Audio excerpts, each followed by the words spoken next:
He sido testigo de grandes sucesos en diversos planos existenciales y realidades. He visto formarse universos y los he visto extinguirse.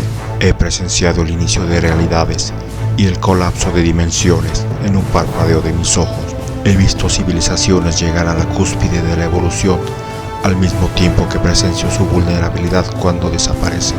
Puedo caminar libremente entre el espacio y el tiempo, entre la destrucción y la creación, entre el orden y el caos. Me conocen como el ente intocable, invisible e innegable. Me han llamado el profeta del fin de los tiempos. Me llaman el Dios indiferente y el escriba del omnipotente. Soy Ipsor, el contador de historias. Historias terroríficas. La suerte. Una suerte de los 1000 demonios. La suerte parece ensañarse algunas veces con algunas personas y en algunas ocasiones con pueblos y hasta naciones enteras. Parece que hay algo que atrae las desgracias en algunas zonas específicas. La suerte es tan retorcida y precisa que hace coincidir proyectiles y personas en una misma trayectoria, causando desde situaciones cómicas hasta tragedias devastadoras. Para tener una idea de lo que provocan estos eventos, que son más frecuentes de lo que aparentan, escucharemos el relato que en esta ocasión nos trae el ente. César llegaba de nueva cuenta a un pueblo en donde nadie lo conocía, ni donde se preocuparían mucho por los extraños. Había recorrido la mitad de su vida en parte de su país y ahora se encontraba en otro no muy diferente. A sus 40 años, César arrastraba una larga cantidad de tragedias, como si fuera un conjunto de pesadas cadenas de las que no se podía liberar. Su familia entera había sucumbido en múltiples tragedias. Sus padres perecieron aplastados por un automovilista que perdió el control de su camión, cuando al pesado camión se le cayó una rueda. A su hermana mayor le cayó una pesada maceta que adornaba el techo de una casa, y a su hermano menor lo impactó una bala perdida durante una celebración, porque un imprudente creyó necesario festejar a lo grande. Ese día, la gente estaba enardecida y no pretendía dejar sin castigo al responsable. La mala suerte parecía no tener suficientes desgracias para una comunidad, ya que, en medio del tumulto, una gran cantidad de fuegos artificiales explotó en una casa donde los almacenaban, cuando una brasa de una antorcha, que sería usada de forma vengativa, llegó hasta aquella casa que servía de almacén. Las medidas de seguridad no preveían que la suerte dirigiera esa brasa y provocara que el fuego se llevara decenas de víctimas, entre ellas a muchas de la familia de César. Los sobrevivientes de su familia lo llevaron a otros lugares pensando que aquel lugar estaba maldecido, pero al parecer la desgracia los acompañó. Con el paso de los meses, lo que parecían accidentes inofensivos, que iban desde caídas y golpes hasta situaciones vergonzosas que podían parecer cómicas, abrieron el paso a una serie de tragedias que iban en aumento. La primera gran tragedia se presentó cuando uno de sus tíos mayores cayó a un río en medio de una tormenta tras la caída de una parte del puente por el que cruzaba, seguida del deslave de una montaña que sepultó muchas casas, incluyendo aquella donde vivía César, quien logró sobrevivir al haber asistido junto con parte de su familia a una función de cine. El resto no fue tan afortunado. A esto se le sumó la aparición de un enorme agujero que se tragó unas 6 casas con todos los que había allí dentro. Una vez más la desgracia se ensañaba con César y su familia, ya que, para finalizar, un relámpago fulminó a 3 de sus tíos que se encontraban debajo de un árbol cubriéndose de la lluvia.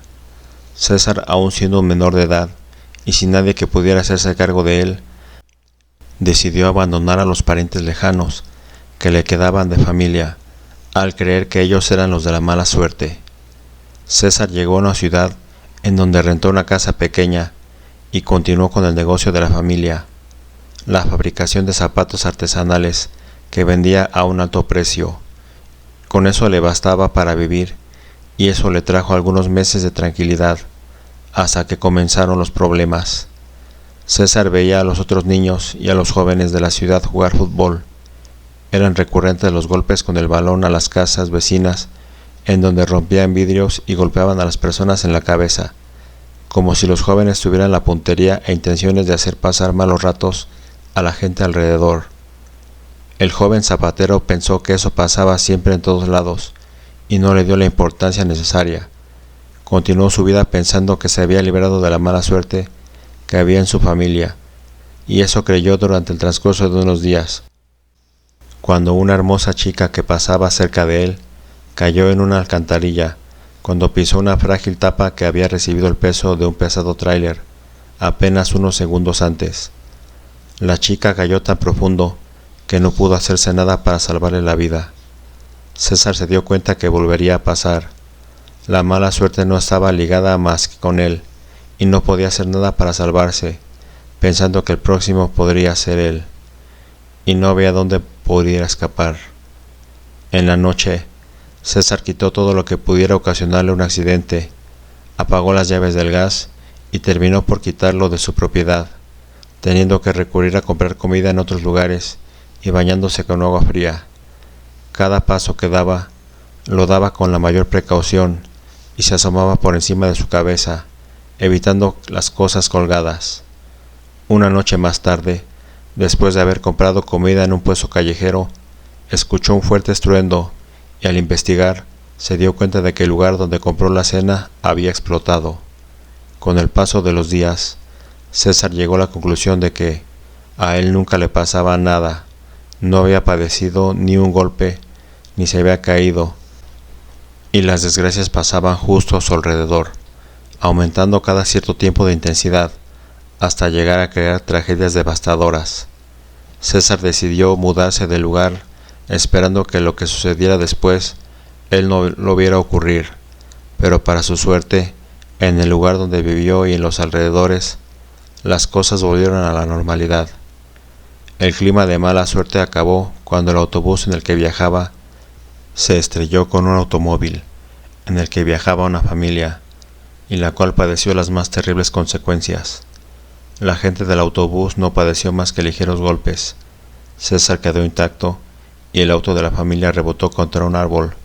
Por ese motivo, César pasó más de 20 años viajando de pueblo en pueblo, sin hacer amistades ni entablar relaciones, solo lo necesario para ganar dinero y vivir sin lujos, moviéndose constantemente cuando los accidentes a su alrededor aumentaban de intensidad.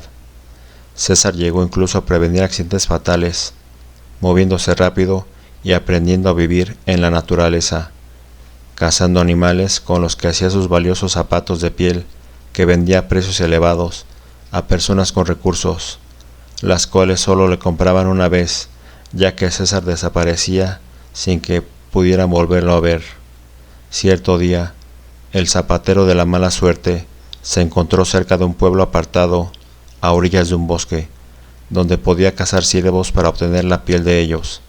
Se había comprado una camioneta en donde llevaba su taller a todos lados y había aprendido a llevar su maldición de la mejor manera posible, pero para su suerte, su camioneta se descompuso el tiempo suficiente como para que los accidentes empezaran a propagar, por lo que decidió dejar su camioneta con un mecánico en el pueblo, mientras él se internó en el bosque, pero la reparación de la maquinaria demoró más de lo que podía esperar, y una semana después, un par de hermanos asaltantes lo seguían de cerca. Al haber sido testigos de cuánto le habían pagado por uno de sus trabajos, el par de ladrones se acercó hacia donde César se encontraba y apuntaron sus armas hacia el zapatero, que no auguraba que los dos fueran a salir bien librados de la situación, aunque por primera vez en mucho tiempo no se sintió culpable de lo que pudiera pasar, cuando uno de los hermanos se tropezó y activó su arma justo en la espalda de su hermano. Aterrado, el hermano ileso cargó al malherido hermano, mientras César le arrojaba un fajo de billetes al desafortunado ladrón, mientras que le decía que era para las curaciones, y el ladrón lo tomó y lo metió en su bolsa, mientras se internaba en el bosque con su malherido hermano. César ignoró el incidente y pensó que podía pasar una tragedia si no iba pronto por su camioneta. A los 2 días, escuchó un ruido de un motor que le era familiar. Pensando para sí mismo, César dedujo que el mecánico le llevaba su vehículo reparado, aunque sus pensamientos no estaban tan alejados de la realidad, ya que, tras la camioneta de su propiedad, llegaron otras camionetas y vehículos con gente del pueblo, y entre la gente estaba el ladrón de los días anteriores, e iba acompañado por una anciana que tenía un ojo blanco, además de un aspecto amenazante. Los pobladores iban armados, y algunos llevaban antorchas. César no daba crédito a lo que estaba pasando, aunque sí sabía lo que podía ocurrir. La anciana rompió el silencio señalando a César, diciéndole sapo maldito como insulto, y continuando diciendo que detrás de él había un sapo que ponía huevos en su espalda, y que de sus huevos salían diablillos que hacían travesuras, provocando accidentes, pero que estos seres crecían y se volvían más malévolos, causando desgracias más grandes a medida que crecían, hasta que morían de viejos o cuando el portador y el sapo que los alimentaba se alejaban, no sin antes dejar una tragedia final. La anciana les explicó que estos seres estaban ligados a una realidad cercana a esta y podrían interferir en la vida de las personas. La única opción para detener las desgracias era eliminarlo junto con el sapo, y al terminar de hablar, una lluvia de balas se desató, pero ningún proyectil acertó en César, que era protegido por los demonios quienes desviaban los proyectiles, mientras que otros demonios provocaron que el fuego de las antorchas cayera en el pasto seco, iniciando un incendio. La anciana que mascaba tabaco se ahogó con ese mismo, y los pobladores manipulados por la anciana sufrieron un espantoso final. César tomó su recién reparada camioneta justo delante del incendio y se fue a iniciar de nueva cuenta su travesía, sabiendo un poco más de su maldición, pero quería saber aún más para tratar de arrancársela, y se dirigió a un pueblo de brujas del que había escuchado, que se llamaba Ixcalá. Si quieres más videos así, suscríbete, dale like al video, activa la campana y comparte.